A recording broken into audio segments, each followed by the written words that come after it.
الرجیم بسم اللہ الرحمن الرحیم شہر رمضان الذی انزل فیہ القرآن ھدی للناس وبینات من الہدی والفرقان۔ ماہ مبارک رمضان عظیم برکتوں، رحمتوں، نعمتوں کے ساتھ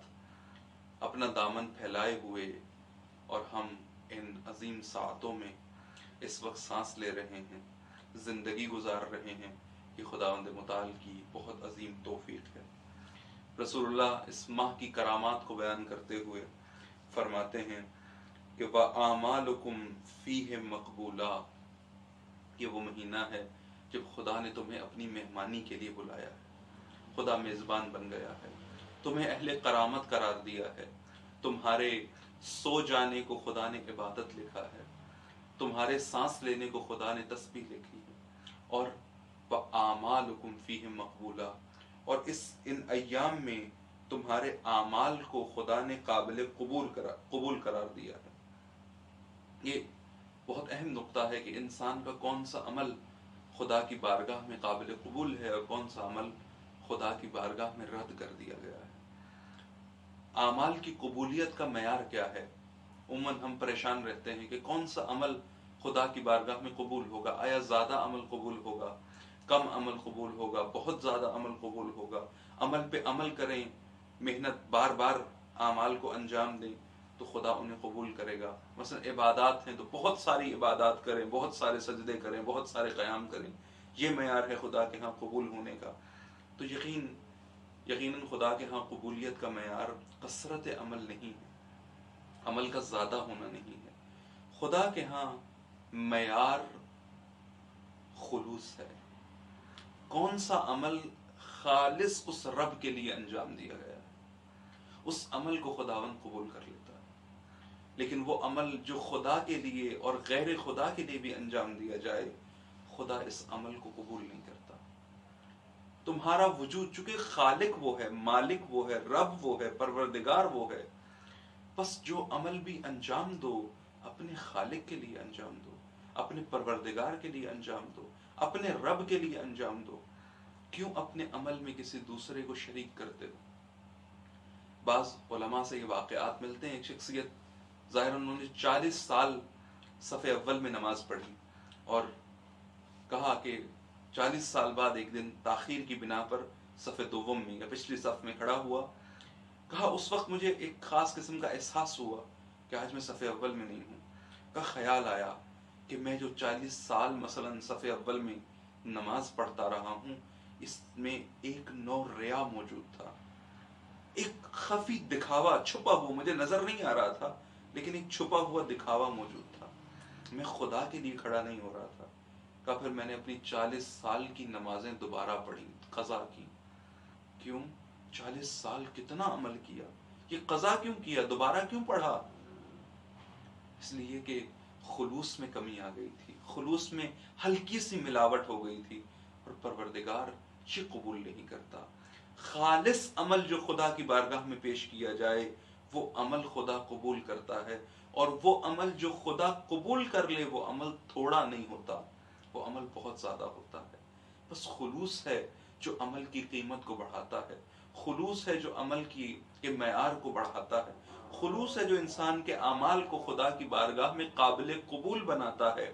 وہ عمل جسے خدا قبول کر لے وہ عمل یقیناً چھوٹا نہیں ہوتا، وہ عمل یقیناً کم نہیں ہوتا، وہ عمل یقیناً حقیر نہیں ہوتا۔ ماہ مبارک رمضان رسول اللہ فرماتے ہیں عمل کرو، اس یقین کے ساتھ عمل کرو کہ خدا قبول کر رہا ہے، چونکہ خدا نے وعدہ کیا ہے کہ اعمالکم فیہ مقبولہ، کہ تم جو عمل خدا کی بارگاہ میں انجام دو گے خدا اس ماہ میں اس عمل کو قبول کر لے گا۔ بڑا لطف ہے، بڑا کرم ہے پروردگار کا کہ مجھ جیسے کے اعمال کو قبول کر لے گا، اور وہ عمل جو انسان انجام دے جس سے خدا قبول کر لے، یقیناً وہ قبول کیا ہوا عمل چھوٹا نہیں ہوتا۔ بس اپنے آپ کو کیوں دور کیے ہوئے ہو، دنیا کی ہر بری زحمت میں پڑے ہو لیکن اپنے رب کے فرمان کو ٹھکرائے ہوئے ہو، کیوں اس کی خاطر کوئی عمل نہیں کرتے، کیوں اس کی کوئی پرواہ نہیں کرتے؟ اگر اس کی خاطر عمل کرو، ماہ مبارک رمضان ہے، خدا اس عمل کو قبول کرے گا۔ اس ماہ میں اس یقین سے روزہ رکھو، اس ماہ میں اس یقین سے نماز پڑھو، اس ماہ میں یقین کے ساتھ صلہ رحمی کرو، اس ماہ میں یقین کے ساتھ دوسرے سے خوش اخلاقی سے بات کرو، اس ماہ میں یقین کے ساتھ اعمال انجام دو کہ خدا ان اعمال کو قبول کرتا ہے، کیونکہ خدا کا وعدہ ہے کہ میں ان اعمال کو قبول کرتا ہوں۔ بس اپنے آپ کو اس بات کے لیے تیار رکھو، اپنے آپ کو وعدہ خدا کے لیے تیار رکھو کہ اعمال خدا کی بارگاہ میں قبول ہیں، لیکن بس شرط یہ ہے کہ خدا کی خاطر عمل کرنا، خدا کے علاوہ کسی کے لیے نہ کرنا۔ اس کے دسترخوان پر ہو، اس نے اہل کرامت قرار دیا ہے تمہیں، اس نے تمہاری سانس کو تسبیح بنایا ہے، اس نے تمہارے سونے کو عبادت بنایا ہے، اور تمہارے اعمال کو قبول کرنے کا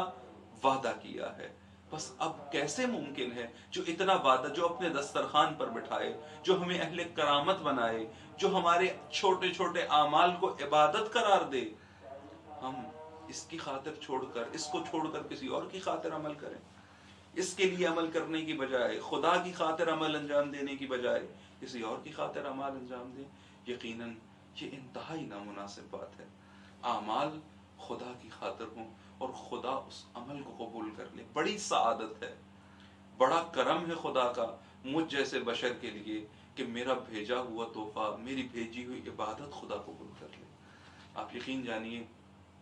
اگر ہمارا کوئی چاہنے والا دوست ہو، عزیز ہو، جس سے ہم محبت کرتے ہیں، ہم اسے تحفہ بھیجیں، وہ تحفہ قبول کر لے، بڑی خوشی کا مقام ہوتا ہے۔ ہم یہاں سے عمل کریں، عبادت کریں، اور خدا اس عبادت کو قبول کر لے، ہم دعا کریں، خدا دعا کو قبول کر لے، تو یقیناً یہ انسان کے لیے بہت کرامت کی بات ہے، بہت عزت کی بات ہے، بہت عظمت کی بات ہے کہ خداوند متعال نے اس کے عمل کو قبول کیا ہے، پروردگار نے اس کے عمل کو قابل قبول جانا ہے۔ ماہ مبارک رمضان میں عبادتوں میں وقت کو صرف کریں۔ اب عبادت کیا ہے؟ وعدے کے مطابق انشاءاللہ آئندہ دروس میں عرض کروں گا معنی عبادت آپ کی خدمت میں، کہ عبادات میں وقت کو صرف کریں، اور مومن اپنے ہر عمل کو عبادت بنا سکتا ہے، چونکہ مومن زندگی میں کوئی کام ایسا کرتا ہی نہیں جو عبادت نہ ہو، ہر عمل مومن عبادت بن سکتا ہے۔ اور خداوند متعال کا فرمانا ہے، اس ماہ میں تمہارے اعمال کو قبول کرتا ہوں، لیکن وہ اعمال جو خدا کی خاطر انجام دیے جائیں، جو اس کی رضا کی خاطر انجام دیے جائیں، جو اس کے فرمان کو بجا لاتے ہوئے انجام دیے جائیں، جو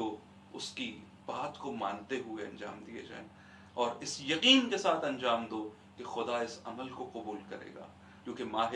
مبارک رمضان ہے، اور اس رمضان کی فضیلت یہ ہے، اس ماہ کی فضیلت یہ ہے کہ تمہارے اعمال اس ماہ میں مقبول ہوں گے، تمہارے اعمال اس ماہ میں خدا کے ہاں قابل قبول ہوں گے۔ بڑی سعادت ہے ہمارے لیے کہ خدا نے اس عظیم مہینے کو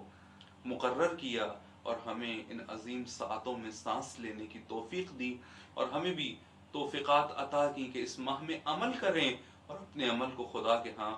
مقبول قرار دلوائیں، اور خدا اس عمل کو قبول فرما لے جو ہم انجام دے رہے ہیں۔ خداوند متعال ہماری تمام عبادات اور تمام اعمال کو قبول فرمائے، اور ہمیں یہ توفیق دے کہ خلوص نیت کے ساتھ اس کی خاطر ہی تمام اعمال انجام دیں۔ السلام علیکم ورحمۃ اللہ وبرکاتہ۔